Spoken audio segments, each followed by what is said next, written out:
ખૂબ સરસ આભાર અજયભાઈ. હવે આપણે ઇંગ્લિશના જ બીજા સાહેબ આપણા કિશનભાઈ રેવલિયાને ઇન્વાઇટ કરીએ કે જે પોતાનો અનુભવ કંઈક શેર કરે અને ઇંગ્લિશ માટે શું કરી શકીએ એ બાબત રજૂ કરે.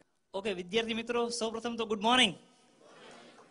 ઓકે વિદ્યાર્થી મિત્રો, શરૂઆત કરતા પહેલા અહીંયા આવેલા કહેવાય ને દરેક આત્માની અંદર વસેલા પરમાત્માને હું વંદું છું.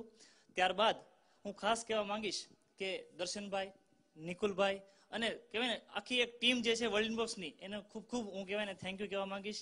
કારણ કે જેને મને એક આ મોકો આપ્યો અને તમારી સમક્ષ બોલવા માટે મને કહેવાય ને અહીંયા રજૂ કર્યો.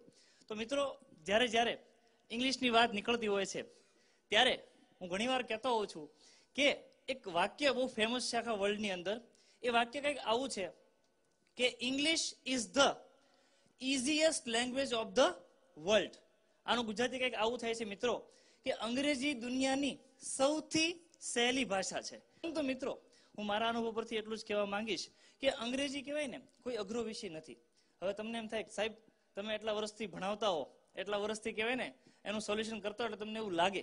બાકી તમે અમારી જગ્યાએ એકવાર ઉભા રહીને જુઓ અને પછી જુઓ કેટલો પરસેવો અમને વળે છે. બરાબર ને મિત્રો? પણ મિત્રો, આનું એક જ હું કારણ કહું છું ઘણીવાર કે અંગ્રેજી પ્રત્યેનો રહેલો આપણો ડર. કારણ કે નથી તમારા મિત્રો અંગ્રેજી બોલતા, નથી અંગ્રેજી લોકો વધુ વાંચતા, નથી તમારું કોઈ ફેમિલી એવું બેકગ્રાઉન્ડ કે જે તમને અંગ્રેજી સમજવા માટે કોઈ હેલ્પ કરી શકે. તો મિત્રો, હું સમજી શકું કે આજે હું પણ જેમ સાહેબે વાત કરી, જાડે સાહેબે બહુ સરસ વાત કરી કે હું ને તમે ગુજરાતી મીડિયમમાં મોટા ભાગના લોકો ભણેલા હશે, બરાબર ને? પરંતુ આ ગુજરાતી મીડિયમમાં ભણ્યા એટલા માટે જ્યારે આપણે કોલેજમાં પહેલી વાર એન્ટર થઈએ અને આખું ઇંગ્લિશ મીડિયમમાં બધું આવે અને સાહેબ જે બોલતા હોય એ બધું માથા ઉપર થઈને જતું હોય, પણ એને કેવી રીતે કંટ્રોલ કરવો? તો યાદ રાખજો, જેમ સાહેબે વાત કરી ખૂબ સરસ જાડેજા સાહેબે, કે અંગ્રેજીની અંદર કાળ એ મુખ્ય પાયો છે. હું ઘણીવાર હસતા હસતા હળવી શૈલીમાં કહેતો હોઉં છું કે સૌ પ્રથમ વિદ્યાર્થી ક્લાસમાં આવે એટલે એને કાળ હોય ને એ કાળ જેવા લાગે. સમજજો મારા શબ્દોને. સમય જતા 1 વીક 2 વીક જાય એટલે કાળની સાથે લેક્ચર કાળ જેવા લાગે કે ક્યાં આનો લેક્ચર આવ્યો. તો મિત્રો, જો તમારે અંગ્રેજીને સમજવું હોય તો એક સિમ્પલ વસ્તુ યાદ રાખજો. હું ઘણીવાર કહું છું કે તમે જ્યારે અંગ્રેજીની કોઈ પણ બુક લઈને બેસો છો ત્યારે મનમાં એક મક્કમતા સાથે બેસો અને એક કહેવાય ને પ્રામાણિક પૂરેપૂરા લગનથી એક કહેવાય ને પ્રયત્ન કરો કે તમે પૂરેપૂરું 100% અંગ્રેજીને આપો. અને આપવાની સાથે મનમાં એટલું નક્કી કરો કે હું જે પણ કલાકો અંગ્રેજીને ફાળવવાનો છું એનો અલ્ટિમેટ મારો હેતુ એટલે કહેવાય ને અલ્ટિમેટ મારો ધ્યેય એ છે કે અંગ્રેજીમાં પરફેક્ટનિસ્ટ બનવું. જો આ તમે મક્કમતા સાથે કામ કરશો, હું તમને ગેરંટી આપું છું 100% રિઝલ્ટ મળશે. આજે હું જાહેરમાં ઓપનલી કહેવા માંગીશ, સામાન્યપણે હું ક્લાસમાં કહેતો હોઉં છું કે મારે 10મા ધોરણની અંદર, અને મને કોઈ એમાં શરમ સંકોચ નથી, કારણ કે આ વસ્તુ હું શેર કરીશ તો તમને ક્યાંક ને ક્યાંક હેલ્પફુલ થશે એવું માનું છું. જેમ કે 10મા ધોરણમાં મારે પોતાને 35 માર્ક્સ 35 માર્ક્સ એ પણ 2 ફૂદડી સાથે ગવર્મેન્ટે મને કીધેલું કે સાહેબ પાસ થઈ જાઓ, આગળ ભણાવવાના છે હજારો વિદ્યાર્થીઓને, બરાબર? તો 35 માર્ક આવ્યા. ત્યારબાદ 12મા ધોરણમાં પણ મારે કહેવાય ને માત્ર 63 માર્ક્સ હતા, માત્ર 63 માર્ક. પરંતુ 12મા ધોરણમાં મન મક્કમ કર્યું કે અંગ્રેજી કેમ ના આવડે. બાકી હું પણ 1 થી 5 ધોરણ સરકારી સ્કૂલમાં ભણેલો વિદ્યાર્થી છું.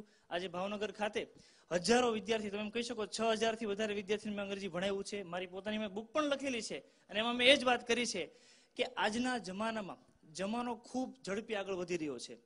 અંગ્રેજી વિષય એક એવો વિષય છે કે તમે મરશો ત્યાં સુધી તમારી સાથે રહેશે.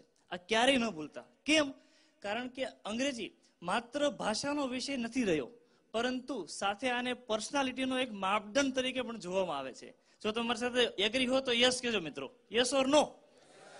તો તમારો પ્રશ્ન એ છે કે સાહેબ બધી વાત તમારી સાચી, પણ અમારે શું કરવું એ અમને કહો. તો મિત્રો, ચોક્કસ કહીશ કે તમારે શું કરવું. તમે કહેવત સાંભળી હશે, practice makes man perfect. Yes or no? No. Why no? Because only perfect practice makes man perfect. જેમ નિકુલભાઈ, દર્શનભાઈ સાહેબે ઘણી બધી વાત કરી કે પ્રેક્ટિસ કરવી જોઈએ, કહેવાય ને વાંચન કરવું જોઈએ. હું પણ તમને ફરીવાર એ જ યાદ કરાવીશ, જ્યારે તમે અંગ્રેજીનો લેક્ચર ભરો, સફળતાની સિમ્પલ ચાવી, જ્યારે લેક્ચર ભરો, જે દિવસે જે પણ ટોપિક પૂરો થયો હોય એ જ દિવસે ઘરે જઈ તમારી એક શોર્ટ નોટ્સ બનાવો. જે સાહેબે વાત કરી કે જ્યારે હું જીપીએસસી ની તૈયારી કરતો હતો ત્યારે હું પણ આવી રીતે કરતો હતો. સેમ વસ્તુ અંગ્રેજીની મટીરિયલ સિવાયની તમારા પોતાના અક્ષરમાં લખેલી એક શોર્ટ નોટ બુક બનાવો, જેની અંદર જ્યારે લેક્ચરર એમ બોલે કે આ મોસ્ટ આઈએમપી છે અને સ્ટાર કરી આપો, તો એ સ્ટાર કરેલી વસ્તુને ખાસ નોંધ કરો. આ સાથે સાહેબે જે અપવાદોની વાત કરી હોય એને ખાસ નોંધો, અને એના એ જ દિવસે, શરત માત્ર એટલી છે, એ જ દિવસે નોટ કરો. આ સાથે ધારો કે તમારે કોઈ કાળ લેવાનો, સાદો વર્તમાન કાળ, જેને આપણે ઇંગ્લિશમાં કહીએ છીએ સિમ્પલ પ્રેઝન્ટ ટેન્સ, એના એ જ દિવસે તમે એની મિનિમમ 50 સેન્ટેન્સ સોલ્વ કરો.